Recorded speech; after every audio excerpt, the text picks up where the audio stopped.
Hello दोस्तों, स्वागत है आपका आप के यूट्यूब चैनल मार्केटिंग एनालॉजी में। दोस्तों, जैसा कि आप सभी जानते हैं, मैं अपने इस चैनल पर एक ऐसे शेयर के विषय में आप लोगों को जानकारी देता हूं जो फंडामेंटली काफ़ी स्ट्रॉन्ग है। जैसा कि आप सभी जानते हैं दोस्तों, लॉन्ग टर्म में यदि हमें किसी भी शेयर में इन्वेस्टमेंट करना है तो उसके फंडामेंटल्स हमें चेक कर लेने चाहिए, क्योंकि यदि फंडामेंटल्स करेक्ट हैं तो ये शेयर हमें आगे आने वाले समय में फ़ायदा दे सकता है। और फिर फंडामेंटल्स चेक करने से एक फेथ, एक कॉन्फिडेंस भी आता है दोस्तों, क्योंकि हम लॉन्ग टर्म के लिए इन्वेस्टमेंट कर रहे हैं। यदि उसके फंडामेंटल्स सही हैं तो हमें बहुत ज़्यादा चिंता करने की बात नहीं होती है।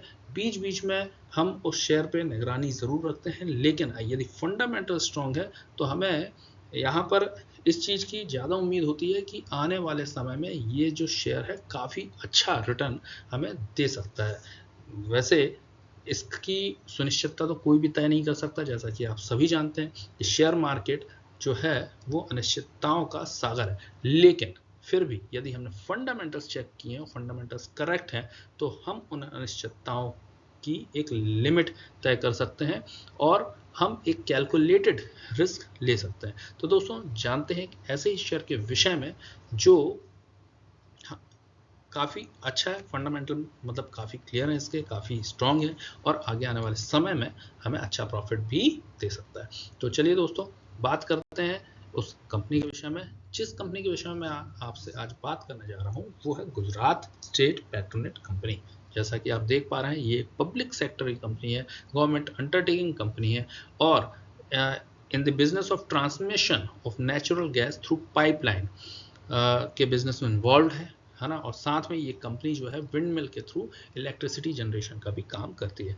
तो नेचुरल गैस पाइपलाइन जो है उस बिजनेस में भी इन्वॉल्व है और साथ में इलेक्ट्रिसिटी जनरेशन के बिजनेस में भी इन्वॉल्व है। तो यहाँ पर इस तरीके से यदि हम देखें तो दो अलग अलग सेगमेंट है और दोनों ही अलग सेगमेंट में इस कंपनी ने अपना इन्वॉल्वेशन रखा हुआ है। बात करें कंपनी के मार्केट कैपिटल की, तो आप देख सकते हैं यहाँ पर जो बेसिक फंडामेंटल्स है वो मैं यहाँ आपको स्क्रीन पर दिखा रहा हूँ। Market capital size 16,379 crore rupees का हमें देखने को मिल रहा है। कंपनी का जो करंट प्राइस है शेयर का, वो हमें यहाँ पे 290 रुपीस देखने को मिल रहा है। अब स्टॉक पी देखें तो 10.1 है, मतलब स्टॉक पी के मुताबिक यदि देखें तो कंपनी का जो शेयर है काफ़ी हमें सस्ता देखने को मिल रहा है अभी एट प्रेजेंट।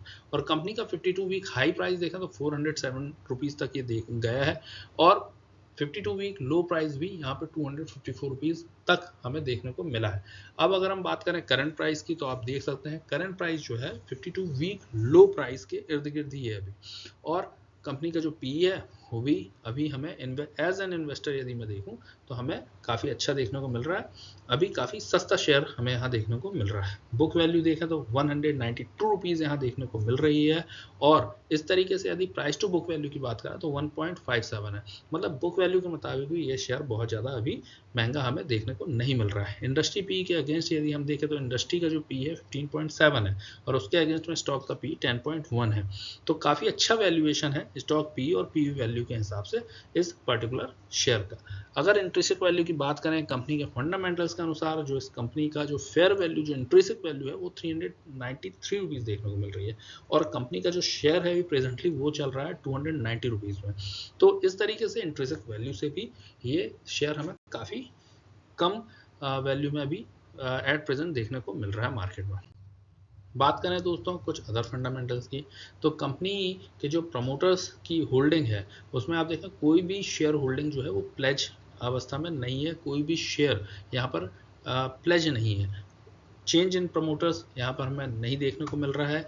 रिजर्व्स की बात करें तो यहाँ पर आप देख सकते हैं काफ़ी स्ट्रेंथ है यहाँ पर, जो एक काफ़ी अच्छी स्ट्रेंथ कंपनी की देखने को मिल रही है। 10,261 करोड़ रुपीज़ का यहाँ रिजर्व देखने को मिल रहा है।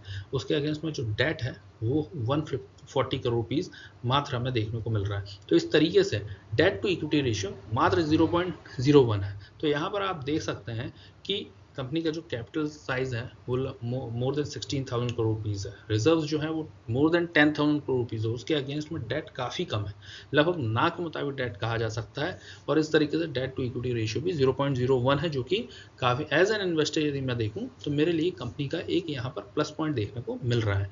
प्राइस टू कैश फ्लो काफ़ी शानदार है 5.84 और free cash flow as on last year ₹1550 crore rupees का यहाँ फ्री कैश फ्लो है।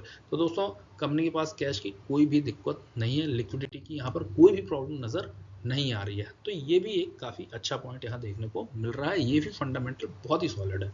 अगर हम बात करें रिटर्न्स की तो आप देख सकते हैं रिटर्न ऑन इक्विटी जो है 16.1% है। हम इसे काफ़ी अच्छा रिटर्न ऑन इक्विटी कह सकते हैं। रिटर्न ऑन कैपिटल एम्प्लॉयड भी यहाँ पर हमें अच्छा देखने को मिल रहा है 21.3%। औसतन रिटर्न ऑन असेट भी हमें अच्छा देखने को ही मिल रहा है 11.8%। अर्निंग पर शेयर भी काफ़ी शानदार है 29.4 रुपीज़ का अर्निंग पर शेयर ये कंपनी अपने इन्वेस्टर्स को दे रही है। बात करें डिविडेंड यील्ड की तो काफ़ी शानदार डिविडेंड भी ये कंपनी देती है 1.71% की। तो आप देख सकते हैं दोस्तों इन्वेस्टर्स के लिए ये पर्टिकुलर 5 पैरामीटर्स काफ़ी इंपॉर्टेंट है। एज एन इन्वेस्टर्स यदि हम देखें तो प्रॉफिट मेकिंग की ये कंपनी हमें देखने को मिल रही है। अब बात करते हैं लॉन्ग टर्म इन्वेस्टर्स की कि यदि किसी भी इन्वेस्टर्स ने यदि लॉन्ग टर्म में इन्वेस्ट किया हुआ, ये मैक्सिमम टाइम का मैं आपको चार्ट दिखा रहा हूँ। यहाँ पर यदि आप देखें तो यदि किसी भी इन्वेस्टर ने लॉन्ग टर्म के लिए इस कंपनी के शेयर में अपना इन्वेस्टमेंट रखा होगा, उसने इस कंपनी पर अपना विश्वास जताया होगा, तो उस कंपनी ने उस इन्वेस्टर्स को काफ़ी अच्छा फ़ायदा यहाँ पर देखने को मतलब अपना फ़ायदा जो है प्रॉफिट दिया होगा उस इन्वेस्टर्स को। क्योंकि आप यहाँ देख सकते हैं कि लॉन्ग टर्म में कंपनी का जो शेयर प्राइस है वो हमें अपवर्ड ही जाता हुआ देखने को मिल रहा है और इस कंपनी ने लॉन्ग टर्म में अपने इन्वेस्टर्स को काफ़ी अच्छा फ़ायदा दिया है। अब हम बात करें कंपनी के return performance over the time period, long term time period की बात करें यहाँ पर तो देखिए कंपाउंड सेल्स ग्रोथ भी कंपनी का यहाँ पर हमें 3 ईयर्स 5 ईयर्स और 10 ईयर्स के लिए हमें यहाँ बढ़ता हुआ देखने को मिल रहा है। कंपाउंडेड प्रॉफिट ग्रोथ यदि हम बात करें तो शॉर्ट टर्म के लिए अगर देखें फॉर ट्रेलिंग 12 मंथ या फॉर 3 ईयर्स यहाँ हमें देखने को नहीं मिल रहा है, लेकिन compounded profit growth for 5 years 10% है और फॉर 10 ईयर्स 15% है। स्टॉक प्राइस अगर हम देखें यहाँ पर तो वो भी 5 ईयर्स एंड 10 ईयर्स के लिए हमें अच्छा देखने को मिल रहा है 10% and 13% respectively. Return on equity की बात करें तो काफ़ी शानदार रिटर्न ऑन इक्विटी यहाँ पर कंपनी दे रही है 19% फॉर 3 ईयर्स, 5 ईयर्स के लिए 23% एंड फॉर 10 ईयर्स 21% यहाँ पर रिटर्न ऑन इक्विटी कंपनी अपने निवेशकों को दे रही है। बात करें दोस्तों रेवेन्यू की तो आप देख सकते हैं 6.14% का ईयर ऑन ईयर यहाँ पर चेंजेस प्लस में हमें देखने को मिल रहा है। ऑपरेटिंग एक्सपेंस भी यहाँ हालांकि बढ़ा हुआ है 25.14% में, लेकिन नेट इनकम की अगर हम बात करें तो यहाँ आप देख सकते हैं 27.34% की यहाँ पर नेट इनकम कंपनी यहाँ पर अपनी शो कर रही है। इसके अलावा अगर हम बात करें नेट प्रॉफिट मार्जिन की 20.05% का नेट प्रॉफिट बढ़ा हुआ है। अर्निंग पर शेयर भी कंपनी का यहाँ 16.33% लगभग हमें बढ़ता हुआ देखने को मिल रहा है। बात करें दोस्तों सेल्स की तो आप देख सकते हैं यहाँ पर कंपनी का सेल्स लगभग मार्च 2017 के बाद यदि आप देखें तो लगातार बढ़ते हुए देखने को यहाँ पर मिल रहा है। आप देख सकते हैं दोस्तों यहाँ पर जो कंपनी का जो नेट प्रॉफिट है वो 5,901 करोड़ रुपीज़ देखने को मिला था, जो कि बढ़कर मार्च 2018 में 7,261 करोड़ रुपीज़ हुआ। और इस तरीके से अगर आप देखें तो कंटिन्यूसली यहाँ पर हमें बढ़ता हुआ देखने को मिल रहा है कंपनी का जो सेल्स ग्रोथ है। और अभी मार्च 2024 में यदि हम देखें तो कंपनी का जो सेल्स है वो 17,295 करोड़ रुपीज़ देखने को मिला था, जो कि मार्जिनली मार्च 2023 का जो सेल्स है उससे थोड़ा कम है। 18,117 करोड़ रुपीज़ का सेल्स था मार्च 2023 में, जिसके अगेंस्ट में थोड़ा कम यहाँ पे हमें देखने को मिल रहा है 17,295 करोड़ रुपीज़ की सेल। बट ये अपने आप में काफ़ी अच्छा फिगर है, काफ़ी अच्छी सेल्स इस कंपनी ने यहाँ पर दर्ज की है। अगर हम बात करें कंपनी के नेट प्रॉफिट की तो आप देख सकते हैं कंपनी का जो नेट प्रॉफिट है वो यहाँ पर 2,184 करोड़ रुपीज़ का देखने को मिल रहा है।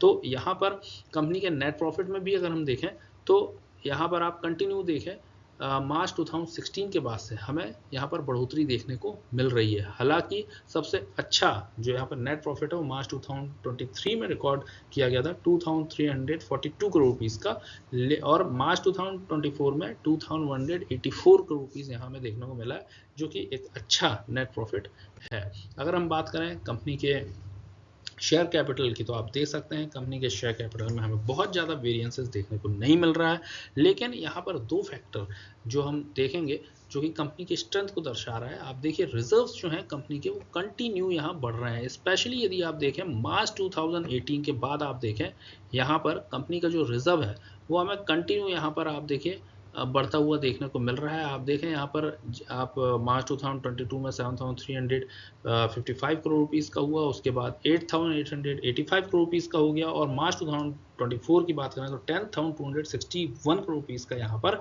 हमें जो रिजर्व है वो देखने को मिल रहा है। बोरिंग्स उसके अगेंस्ट में यदि हम देखें तो काफ़ी कम होते जा रही हैं। आप देखें मार्च 2021 में 1003 करोड़ रुपीज़ की यहाँ बोरोइंग्स थी, जो कि कम होकर मार्च 2024 में 140 करोड़ रुपीज़ की रह गई है।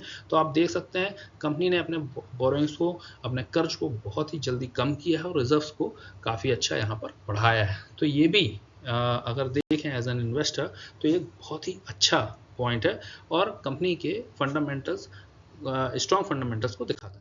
बात करें प्रोमोटर्स होल्डिंग की तो आप देख सकते हैं फॉरेन इंस्टीट्यूशनल इन्वेस्टर्स की जो होल्डिंग है 15.67% है, जबकि डोमेस्टिक इंस्टीट्यूशनल इन्वेस्टर्स की जो होल्डिंग है वो 24.74% हमें देखने को मिल रही है। पब्लिक की शेयर होल्डिंग 19.95% है। तो इस तरीके से यदि हम देखें तो फॉरेन इंस्टीट्यूशनल इन्वेस्टर्स और डोमेस्टिक इंस्टीट्यूशनल इन्वेस्टर्स दोनों ने ही काफ़ी अच्छा भरोसा जताया है इस कंपनी पर, और इसी वजह से आपको बहुत बड़े सेगमेंट में, बहुत बड़े प्रतिशत के रूप में यहाँ पर इन्वेस्टमेंट देखने को मिल रहा है इस कंपनी में। तो दोस्तों ये रहा फंडामेंटल अबाउट दिस कंपनी, और आपको क्या लगता है आप हमें कमेंट करके ज़रूर बताएं। दोस्तों बताना चाहूँगा कि ये जो कंपनी है अभी जैसा कि आपने देखा ऑयल, गैस और इलेक्ट्रिसिटी सेगमेंट में वर्क कर रही है, और यदि हम देखें तो अभी ये सेक्टर जो है काफ़ी ज़्यादा मात्रा में ग्रोथ कर रहे हैं। और यहाँ पर यदि हम देखें तो ऑयल में भी अभी ऑयल के प्राइसेस में भी हमें कटौती देखने को मिली है, जिस वजह से यहाँ पर जो है जो बिजनेस है, बिजनेस में हमें ग्रोथ आगे देखने को मिल सकती है, और स्टॉक्स जो हैं ऑयल रिलेटेड स्टॉक में हमें काफ़ी अच्छी बढ़ोतरी देखने को मिल सकती है, जिसमें ये शेयर भी शामिल है। और मुझे ऐसा लगता है, ये मेरी पर्सनली एडवाइस है कि ये मेरी पर्सनली मतलब एक थॉट है कि ये जो शेयर है ये हमें लॉन्ग टर्म में काफ़ी अच्छा है, एक प्रॉफिट दे सकता है। आपको क्या लगता है हमें कमेंट करके ज़रूर बताएं। और दोस्तों अपने किसी भी इन्वेस्टमेंट से पहले, किसी भी इन्वेस्टमेंट से पहले प्लीज़ प्लीज़ प्लीज़ अपने फाइनेंशियल एडवाइज़र से सलाह लेना मत भूलें, because this video is only for the education purpose. So दोस्तों आपको ये एनालिसिस कैसा लगा हमें कमेंट करके ज़रूर बताएं, और यदि आप चाहते हैं कि मैं किसी और शेयर के विषय में एनालिसिस करूं तो काइंडली कमेंट करके उसका भी नाम हमें ज़रूर बताएं। Thank you for watching, good bye.